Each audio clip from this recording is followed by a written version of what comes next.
Waiting for the recording. Yeah, it started. Good day, all, and we welcome you on this show. Today, on our rendezvous, we have the legend pilot and a trainer from the airline industry. His name is Captain Rohit Kumar. Presently, about his little background, he has been an ace pilot of A320, Airbus 320, and he has been flying for last almost 2.5 decades and has got almost 15,000 plus hours experience, which talks a lot as far as his credibility and credentials are concerned. And he has been training pilots on the simulator, even whilst the pilot is there in the cockpit, on hand training. And he's been grooming the pilots all this while, which certainly must have been a boon to the particular airline where he has been asked to, facilitate and come out with all his experience under his belt. We welcome you, Captain Rohit Kumar, sir. Thank you very much for coming Thank, on our platform. thank you so much, Captain, and thank you for having me here on this platform with you. Likewise, sir. Likewise. And it's really a pleasure to be here and to be able to exchange notes with somebody who's as senior as yourself. So, just for the benefit of the viewers, I'd also like to introduce Captain Puneet Malhotra, with more than 45 years of experience over the sea. Yeah, and you can see he's got lots of experience. He's been training. He's been a captain on various ships for the last 23 years out of these 45 years, and he started his journey in 1979. He's been training cadets, and he's been training people on hydrodynamics, ship handling, and STS for the last so many years. And he brings his varied experience of training, of being online on ships, and traveling across the world. So let's have it here, and let's use this forum to learn from each other, and in a way, a very different uh, maybe profession for both of us. Over to you, Captain. What would you like to ask? And maybe then I would ask you certain things about your profession and your field. Certainly, Captain Rohit, definitely the kind of job what we do from your walk of life or my walk of life, it certainly is rated as a when we are working is in a very high risk environment, if I'm not mistaken, Absolutely. from your perspective. And of course, many people today also have that zeal, zest, and quest to know more about it. And I believe by the virtue of this forum, we can probably try to bring maybe the maritime industry and airline industry to such an kind of a platform where people can understand the hiccups or the challenges what we have and you have. So that Right. has been our objective for the viewers. That is bringing Captain Rohit and asking him, requesting him for his precious time, what he has taken out today from his training schedule. And certainly, it has been a very, we are very lucky to have him on our platform. So, Captain Rohit, sir, please tell us when we talk about from the airline industry. You started your journey almost 23 years ago, and you're having 15,000 flying hours under your belt. Would you like to tell our viewers how did you start your journey, how it was, and how did you start graduating till such time you got your con or you have been a commander, and thereafter you have been promoted or you have been doing the training for lots of pilots from the reputed airline. Well, to start with, India has been, uh, well, in my journey, India has been that country which was on the upswing and as far as aviation is concerned. Initially, Yes. it was a little difficult to even to get jobs because not many airlines were there in India. But as you can see now, we are in a situation where we are short of pilots actually. Present day, we have about an order of the country overall has an order of about 1,000 airplanes, 1,000 airplanes in the next few years. We don't Great. have enough pilots. Right. So that's been the journey as far as aviation. I think I've seen the upswing of aviation in India. So when I joined a government airline way in 2000, jobs were very difficult to get. So we had to go through a huge induction process of written tests, psychometric tests, and interviews, and all sorts of things. And sometimes some of these tests seemed unrelated to aviation, like Okay. yeah. So, but that was the process, and we that's how we came in. And after that, there was no looking back because the Airbus 320 is one of the most advanced airplane that you can have. It was made way back in the 70s, but to date, it's still the most advanced civil airplane that is available, and it's a Okay. beautiful airplane. Okay. So yeah, so once I got to flying that, there was no looking back as far as flying is concerned, and it's been thereafter. After a few years, again, requirement was so much in this in the industry. We were asked to go for command very in a very short span. Uh, uh, with at that point, I thought with very little experience, it was scary to a certain extent. Being given command of an airplane, which is very high tech, and it's real. You have real people behind. It Yes, was yes, of scary course. at that moment, but we got through that, and here we are today. I am training pilots, and I'm telling them, sharing my story with them. And when people come and tell me that, oh, Captain, I have very little experience, I said, that has been my story as well, but then I've learned through it. I've gone through the rigors. So it's going to be, but put in your effort, study. You have to know your airplane very well. Without that, it doesn't work. And it takes a lot of discipline. I'm sure, like your field also, it takes a lot of discipline to be where you are. It doesn't come without discipline, right? Certainly, definitely. By all means, yes, of course. Discipline is the key to success. When the things which occur to my mind after you have narrated your part in a nutshell. So when you took your first con, Captain Rohit, what was your feeling like? Of course, you must have been trained. You must have gone through the curriculum of getting trained on the simulators, etc., etc. So how did you just to share with our viewers, Yeah. what was So your first con experience? it's nice that you asked this question, uh, and I'll share you this experience of my first flight as a commander. So what happens is you have when you first release as a captain, you fly as a captain on the left seat, and there's a first officer who's already a first officer, and he's there. He or she is there with you on the right seat. There's one examiner who's sitting behind, watching, just watching. They're not giving any inputs. They're just there. That was the regulatory requirement as well. So they're just sitting there watching.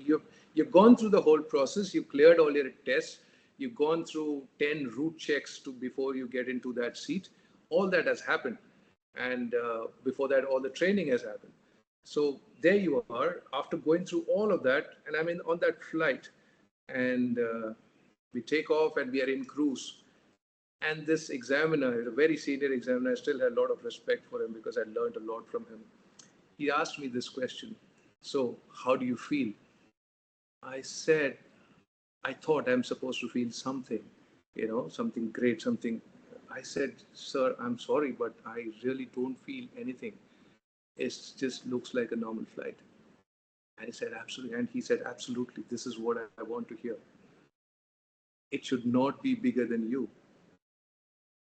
If you're not feeling anything, that means you're up to it. If you're feeling overwhelmed, that I would be scared. If you're not feeling anything, that's exactly the feeling that you want. And this is what we trained you for. And that really got me thinking. And yes, exactly. All those training, all those that hard work and all that, and here I am sitting here. It's all right. It's all normal to me. That's what we train people for, so that they sit there in their seat and it's not bigger than them. So that means you're saying, Captain Rohit, when you had your first flying journey as a commander or as a captain, you were being basically assessed on hand when you took your first flight off, right? True. Yes. Yes. And prior to that, of course, you must have gone through the process or your curriculum of your simulator training, etc., etc., etc. Okay, so thereafter, once your assessment has taken place right from the time you took off till you landed the aircraft safely from point A to B, from your departure point to your destination. So that's where you get your final assessment. Yes, that's the final assessment. That's the time. That's Okay, the way. That's the day they will put that new four stripes on you on your okay, okay, the okay, applets give okay, it to you. okay, okay, okay, okay. It's like a ceremony. That's great to know because honestly speaking, I was not aware of it. I thought from our walk of life, I'll share with you, Captain Rohit. We go through the same, we from cadetship. Once you graduate cadetship, you go through the first license, which we call it as second mate's license, or now before that, in between, they have created a new kind of rank, which is NWKO, Navigation Watchkeeping Officer, after that second mate's license. And then after obtaining or getting X number of months out at sea with that license of second mate, you then appear for your mate's license, and then same thing. So from mate, again, you need to put in X number of years out at sea before you could qualify to sit down for your written and oral examinations. That is for all the ranks or all the licenses what we have. But yes, for master's license, what we go through is, of course, written. Once you qualify written, then you will be basically grilled by the surveyors. There are two, three surveyors who will ask you different questions and all that. But once you qualify this master's license, you don't get the promotion immediately. Then you're down, you come into the line for the company for which you're sailing. But yes, prior to getting your first con, we also undergo all the simulator training and everything once you qualify, and the company's in-house specific courses and training. Once you qualify all that, then they, give you, okay, that you are going or stepping on board as a captain or as a master. So the moment or the time from which you have been, your contractual agreement states that you're the master of the ship, whatever MV, MT, so and so. So when you step on board, at that point in time, sometimes like you have, your examiner. So either you may be doing the 15 days overlap with the outgoing master, Mhm. okay, where the con has been handed over to the new master who's just stepped on board. Or, or sometimes you step on board and probably you have sailed on the same vessel as as a mate or as a first mate, and now you are stepping on board, subsequently on the next contractual agreement, and you take over, immediately, and you have around 36 to 48 hours of overlap. That is when whilst the vessel is in port. But from that point in time, the outgoing master, he gets off, and once the vessel is cast off, you're all on your own. So we have this kind of modus operandi compared to yours.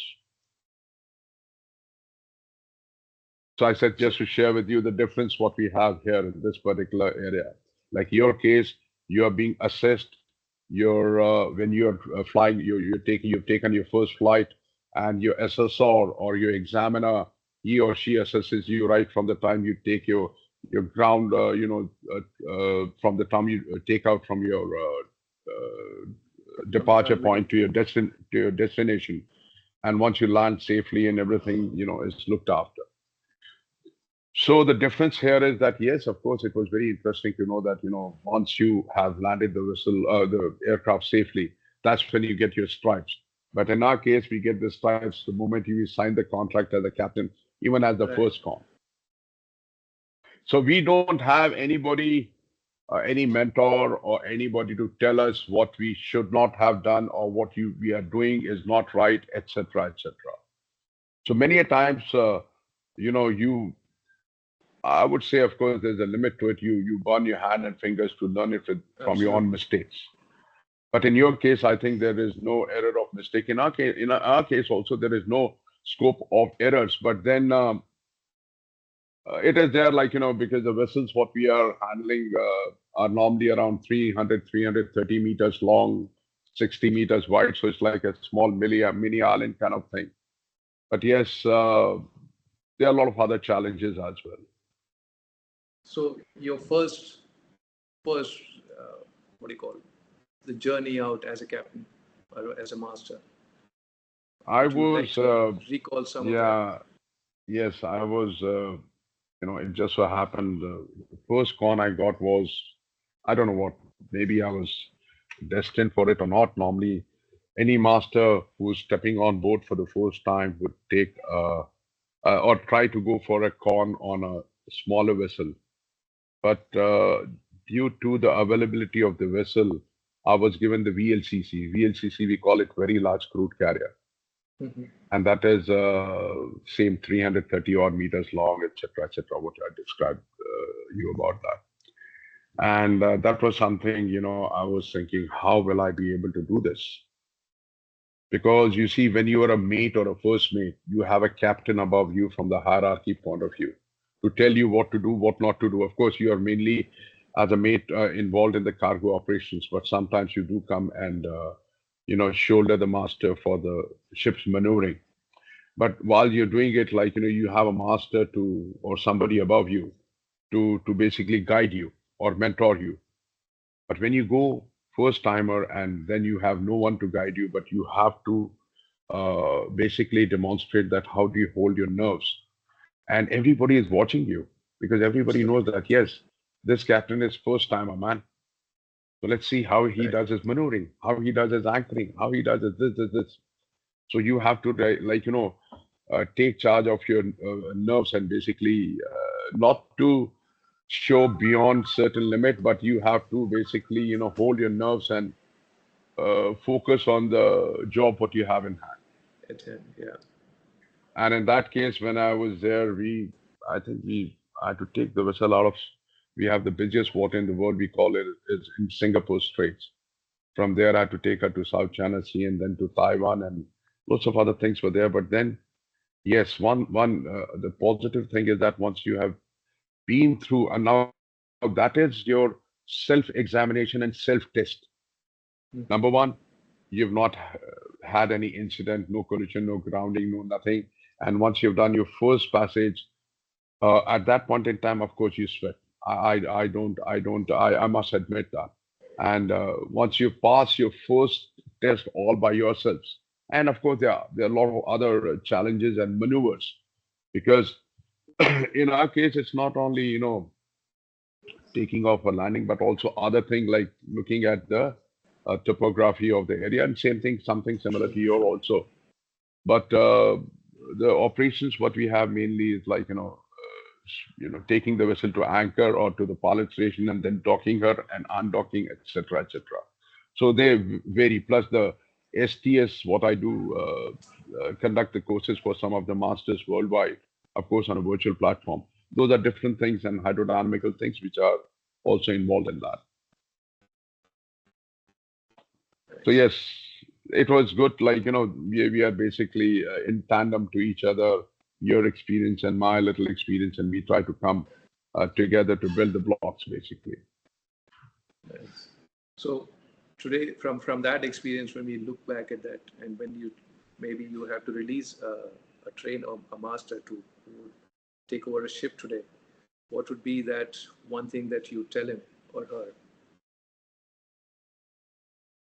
Look, Captain Rohit, last 3 years or so, I've worked on this particular subject of ship handling because what do you call when you talk about your aircraft maneuvers? Allow me to ask you, air maneuvers, or what do you call? Yeah, air maneuvers. Yeah, you could call them air Air maneuvers. maneuvers. Okay, okay. Any specific terminology which I would like to know you have? Like we call ship handling, ship maneuvers. It's basically, we call it aircraft handling. That Okay, includes everything, okay, okay. right from taxiing the airplane to, Taxing tight to, corners to takeoffs and okay, landings, crosswind, okay, winds, knowing your weather. All those things come yeah, in as become a part of aircraft handling. And landing at various airfields. We don't do a lot of maneuvers in the air because we have passengers. So passenger airplanes, you don't do all those things. But so basically, our handling is with takeoffs, landings, managing the winds, the weather, and the airport environment these days, which is a big threat now. It's correct. complex airport environment. Definitely, your aerodynamics and all. So, in our case, we have the same ship handling, ship maneuvers. And what was your question? Could you repeat your question again, please? Yeah. So the question was from whatever we went back to our first day or at sea as a master. What would be that one thing that you would tell a new uh, captain today? Okay. Uh, so coming to the point, like, I'm training a lot of masters and all that on ship handling because what I have realized, Captain Rohit, you can study or read or learn from lots of books, lots of other things, like we have Hmm. ship stability and lots of other things, the meteorology, etc., etc. But the ship handling is something which you can read from the books, but you may not understand. Hmm. But the ship handling is subject which you either learn it from somebody who is mentoring, or you may have to learn it from by yourselves. But the only factor is that you may make mistakes or not, but it's better to learn from someone else's mistakes. Correct. So ship handling, as that's the reason I asked you your air handling. I hope we may concur to each other is that you don't learn it on the books and all that. Either you know it or Absolutely. you do not know it. And that's where what we talk about the practical knowledge of the seamanship, which and I think in particular, I emphasize a lot on the mariners and the youngsters. Of course, to talk about certain different maneuvers, etc., you can talk about it, how to basically, carry out taking, because in your case, you have the wind effect. But in our case, we have wind effect as well as the current effect as well. So we call it windage area. Bigger the vessel, higher the windage area. And then you have Correct. underwater current. And then, the hydrodynamics, what we will talk about in next few things, which I've been doing it with the mariners, the hydrodynamical, interactions or something similar. You may have your aerodynamical things. Aerodynamics. Yes. Yeah.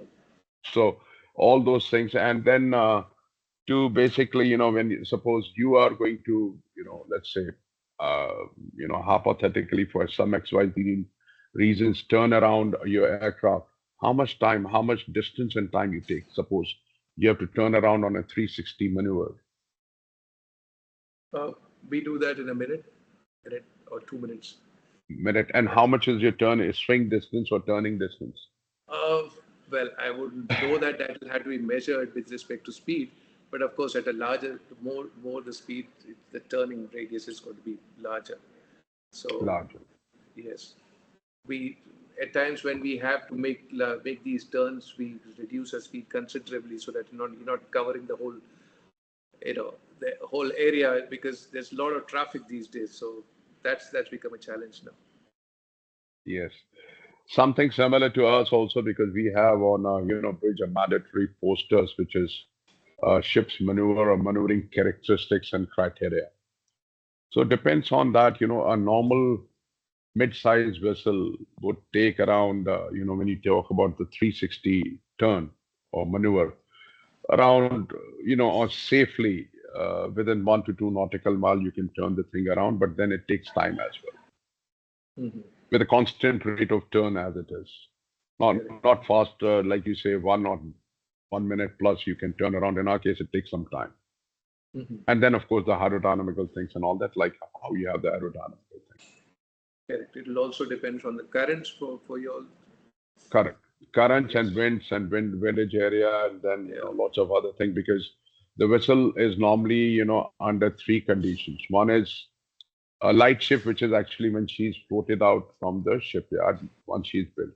Thereafter, you have uh, two to three conditions. One is the vessel is in ballast or part loaded or fully loaded.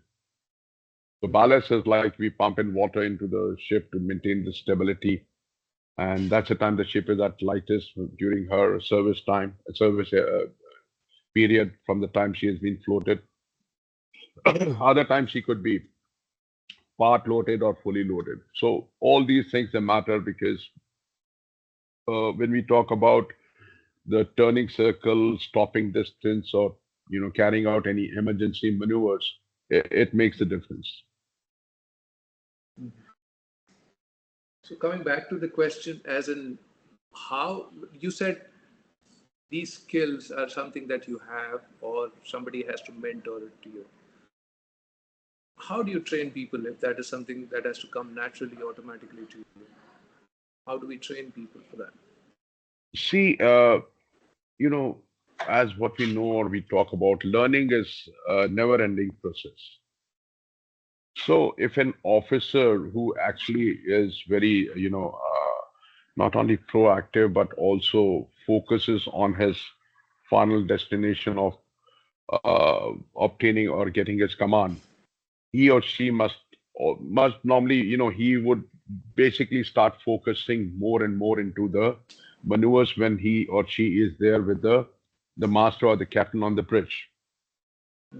And he or she may be more like inquisitive. Like for example, during my sailing career, also I've come across lots of my mates or sometimes second mates down the rung who would ask me, sir, when you did this maneuver, why did you do this? Why did you not do this? Etc. Etc.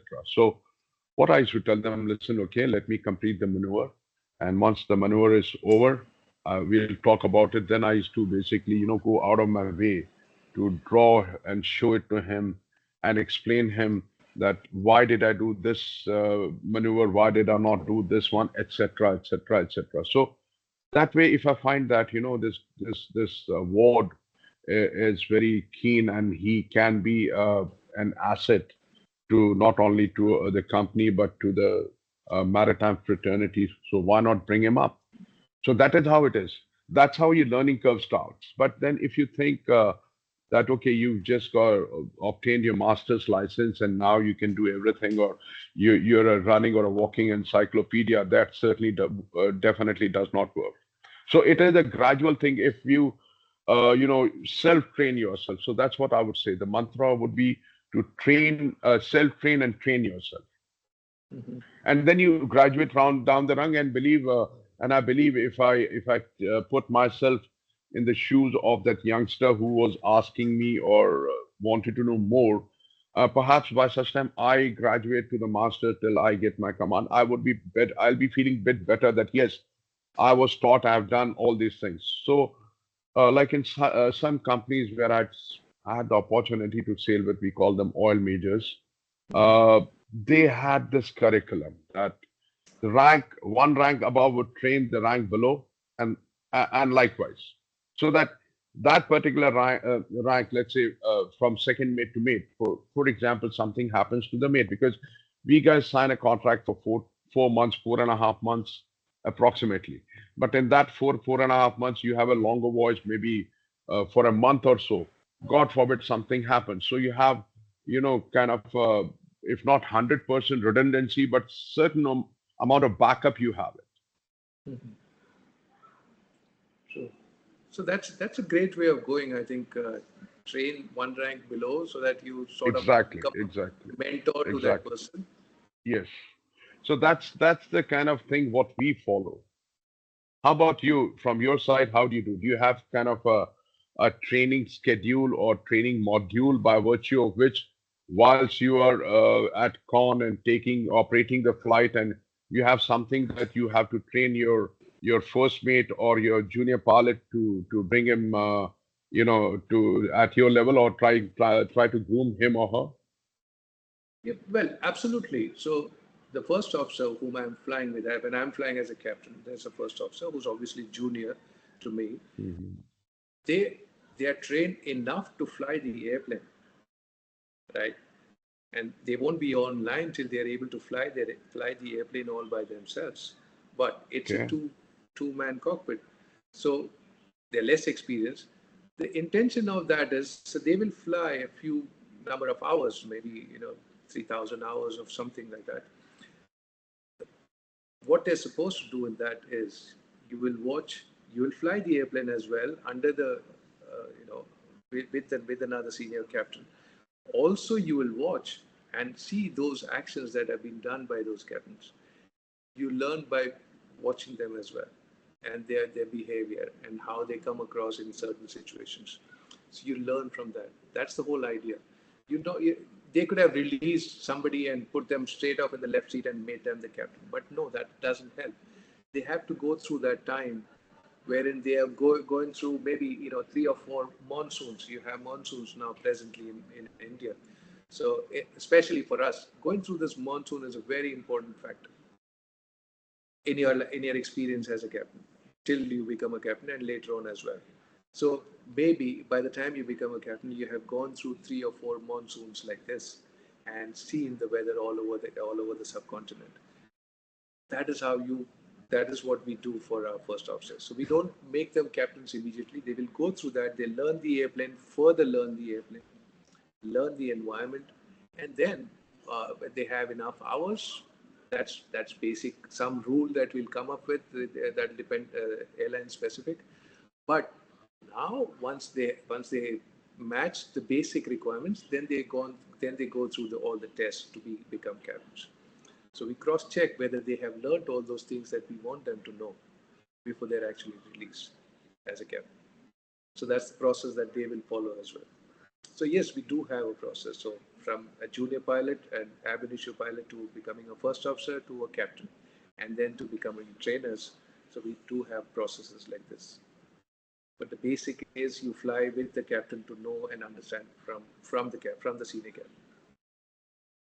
No, great, great, Captain Rohit. Certainly, I think with your concurrence, I think what we have discussed so far, should we leave it here? So, because viewers, let's groom them gradually Yes, with your and my interaction and try to step up gradually because slow and steady wins the race, I believe so. absolutely, absolutely. And certainly, it has been a fantastic kind of a rendezvous, I would say, for the first time where we both are interviewing each other and also trying to learn lots of things. Like I picked a few things which I was not aware of it.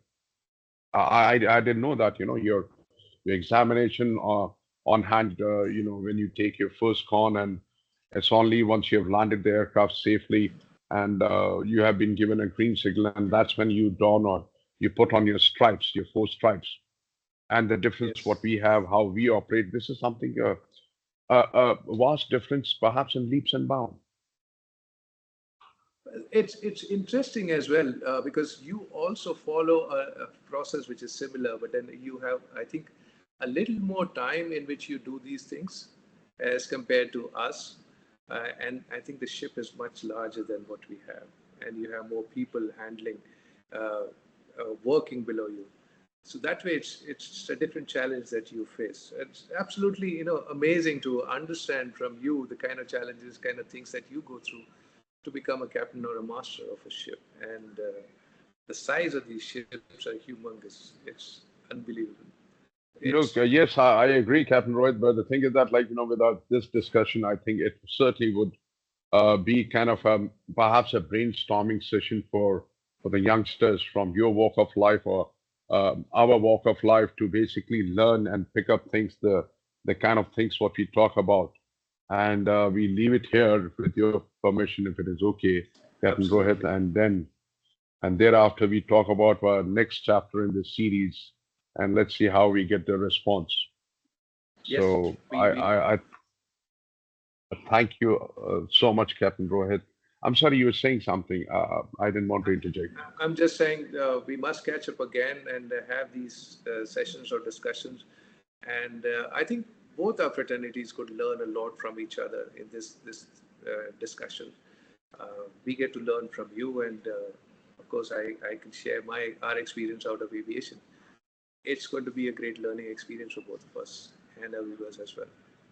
Definitely, sir, complementing each other, bringing two parts from, two different parts of the industries, not together, but trying to harmonize them and trying to understand the intricacies involved, the challenges involved. So, viewers, we really are grateful to have Captain Rohit. We certainly will be coming up with more and more episodes like this. It certainly had been a great learning curve for all of us. And once again, I thank you. Thanks a lot, Captain Rohit. Thank Jai you. Hind, Jai Bharat. Jai Hind, Jai Thank Bharat. you. Thank you, Captain. Thank you. Thank See you. you on another session. Thank you. Likewise, sir. Thank you.